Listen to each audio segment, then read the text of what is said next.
పట్టభద్రుల ఎమ్మెల్సీ ఎన్నికలు గురువారం ప్రశాంతంగా ప్రారంభమయ్యాయి. అయితే పట్టభద్రుల బద్ధకం కారణంగా ఉదయం 10 గంటలకు కూడా కేవలం 8.65% మాత్రమే పోలింగ్ నమోదైంది. జిల్లా వ్యాప్తంగా తూర్పుగోదావరి జిల్లాలోని 92 పోలింగ్ కేంద్రాల్లో ఉదయం 8 నుంచి ప్రారంభమై సాయంత్రం 4 గంటల వరకు పోలింగ్ జరుగుతుంది. జిల్లా పరిధిలో 62,970 మంది ఓటర్లు ఓటు హక్కును వినియోగించుకోనున్నారు. రాజమహేంద్రవరం ఎమ్మెల్యే ఆదిరెడ్డి వాసు స్థానిక ట్రైనింగ్ కళాశాలలో ఓటు హక్కును వినియోగించుకున్నారు. రాష్ట్ర పర్యాటక, సాంస్కృతిక, సినిమాటోగ్రఫీ మంత్రి కందుల దుర్గేష్, నిడదవోలు నియోజకవర్గం తెలుగుదేశం పార్టీ ఇన్ఛార్జ్ మరియు మాజీ శాసనసభ్యులు బూరుగుపల్లి శేషారావు, పట్టభద్రుల ఎమ్మెల్సీ ఎన్నికల ఇన్ఛార్జ్ బోరుగడ్డ వేదవ్యాస్ నిడదవోలులో పోలింగ్ సరళిని పరిశీలించారు. రాజానగరం ఎమ్మెల్యే బత్తుల బలరామకృష్ణ కూటమి నాయకులతో కలిసి నియోజకవర్గంలోని పోలింగ్ కేంద్రాలను సందర్శించారు. పోలింగ్ శాతం పెరిగేలా కూటమి అభ్యర్థి పేరాబత్తుల రాజశేఖర్ గెలుపునకు కృషి చేయాలని శ్రేణులకు పిలుపునిచ్చారు. ఎమ్మెల్సీ పోలింగ్ను పర్యవేక్షించేందుకు జిల్లా కలెక్టరేట్లో ఏర్పాటు చేసిన వెబ్ కాస్టింగ్ను డీఆర్ఓ టి సీతారామమూర్తి ఎప్పటికప్పుడు పరిశీలిస్తున్నారు. పోలింగ్ సరళిని జిల్లా కలెక్టర్ పి ప్రశాంతి పర్యవేక్షించారు. పోలీసులే దోపిడీదారులైతే ఎలా ఉంటుందో రాజానగరం పోలీసులు నిరూపించారు. వ్యభిచార గృహానికి వచ్చిన ఒక వ్యక్తిని రాజానగరంలోని ఒక దాబా వద్దకు తీసుకువెళ్లి బలవంతంగా 20,000 రూపాయలు ఫోన్ పే చేయించుకున్నారు. నకిలీ పోలీసులుగా భావించిన బాధితుడు రాజానగరం పోలీసులను ఆశ్రయించడంతో విచారించి 2 పోలీసులను అరెస్ట్ చేశారు. పోలీసులు తెలిపిన వివరాల ప్రకారం రాజమహేంద్రవరానికి చెందిన చంద్రబాబు కాకినాడ జిల్లాలో పని చూసుకుని సోమవారం రాత్రి తిరిగి ఇంటికి వెళుతూ జీఎస్ఎల్ ఆసుపత్రి వద్ద పోలీసులకు పట్టుబడ్డారు. అక్కడే ఉన్న Rajanagaram constable G Satyanarayana YB ద్వారా బెదిరించి సమీపంలో దాబా వద్దకు తీసుకువెళ్లి ఫోన్ పే చేయించుకున్నారు. నకిలీ పోలీసులుగా భావించిన ఆయన రాజానగరం స్టేషన్లో ఫిర్యాదు చేయడంతో కానిస్టేబుళ్ల భాగోతం బయటపడింది. వారిని అరెస్ట్ చేసినట్లు రాజానగరం సీఐ ప్రసన్న వీరయ్య గౌడ్ వెల్లడించారు. మహాశివరాత్రి రోజున తాళపూడి మండలం తాడిపూడి ఇసుకరాం వద్ద ఘోరం జరిగింది. పుణ్యస్నానాల కోసం గోదావరిలో దిగిన 5గురు యువకులు గోదావరిలో మునిగి నేరుగా కైలాసానికి చేరుకున్నారు. స్నానాల కోసం దిగిన శెట్టి పవన్, పడాల దుర్గాప్రసాద్, అనిశెట్టి పవన్, గర్రె ఆకాష్, పడాల సాయి గోదావరిలో మునిగి మరణించారు.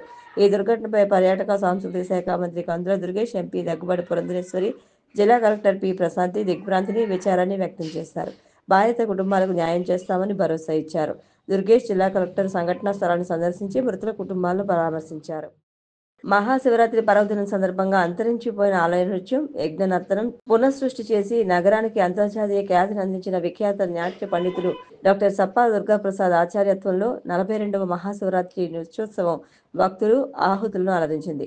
నటరాజపేటంలో ఆగమ శాస్త్రానుసారం సాగిన నృత్యోత్సవంలో ప్రాచీన ఆలయ నర్తనాలు, సకల దేవతా హారతి, వినాయక కౌతం, పంచముఖ లింగ నర్తనం, త్రిపుర సంహారం, నటరాజ విజయం, శివపంచాక్షరి నర్తనం, శ్రీ లింగమూర్తి తదితర శైవాగమ నృత్యాలు ప్రదర్శించారు. మహాకుంభమేళ జరుగుతున్న ప్రయాగరాజ్ నుంచి తెచ్చిన త్రివేణి సంగమ జలాలతో నటరాజేశ్వర లింగార్చన, అభిషేకాలు చేశారు. సింహాచల్ నగర్లో వేంచేసిన శ్రీ వరాహలక్ష్మి నరసింహస్వామి క్షేత్రం చందన మహోత్సవాల్లో భాగంగా 250 మందికి కళ్లజోడు పంపిణీ చేశారు. ఇటీవల నిర్వహించిన చందనయాత్ర మహోత్సవాల్లో భాగంగా భక్తులకు ఉచిత నేత్ర పరీక్షలు నిర్వహించారు. వారిలో కళ్లజోడు అవసరమైన 250 మందిని గుర్తించి వారికి ఆలయ నిర్వాహకుల చేతుల మీదుగా కళ్లజోడు పంపిణీ చేశారు. కార్యక్రమంలో ఆలయ ధర్మకర్తలు సూర్యసింహాచలం, కె నాగేశ్వరరావు, ఉభయ వేదాంతాచార్య పీఠం ప్రెసిడెంట్ రామానుజం, ఆలయ పురోహితుడు అవసరాల శ్రీకిరణ్, చిరంజీవి తదితరులు పాల్గొన్నారు. వారాంతాల్లో ప్రయాణికుల రద్దీని నివారించడానికి దక్షిణ మధ్య రైల్వే అధికారులు చర్లపల్లి నుంచి ఏపీలో కాకినాడ టౌన్, నర్సాపూర్కు శుక్రవారం నుంచి 20 ప్రత్యేక రైళ్లను నడిపించనున్నారు. ఈ నెల 28 మార్చి 7, 13, 21, 28 తేదీల్లో సాయంత్రం 7:20 చర్లపల్లి నుంచి బయలుదేరే నంబర్ 07031 ప్రత్యేక రైలు మరుసటి రోజు తెల్లవారుజామున 4:30 గంటలకు కాకినాడ టౌన్కు చేరుకుంటుంది. మార్చి 2, 9, 16, 23, 31 తేదీల్లో సాయంత్రం 6:55 కాకినాడ టౌన్ నుంచి బయలుదేరే నంబర్ 07032 ప్రత్యేక రైలు మరుసటి రోజు తెల్లవారుజామున 6:50 చర్లపల్లికి చేరుకుంటుంది. నల్గొండ, మిర్యాలగూడ, సత్తెనపల్లి, గుంటూరు, విజయవాడ, ఏలూరు, తాడేపల్లిగూడెం, రాజమండ్రి, సామర్లకోట మీదుగా ఈ 2 రైళ్లు రాకపోకలు సాగిస్తాయి.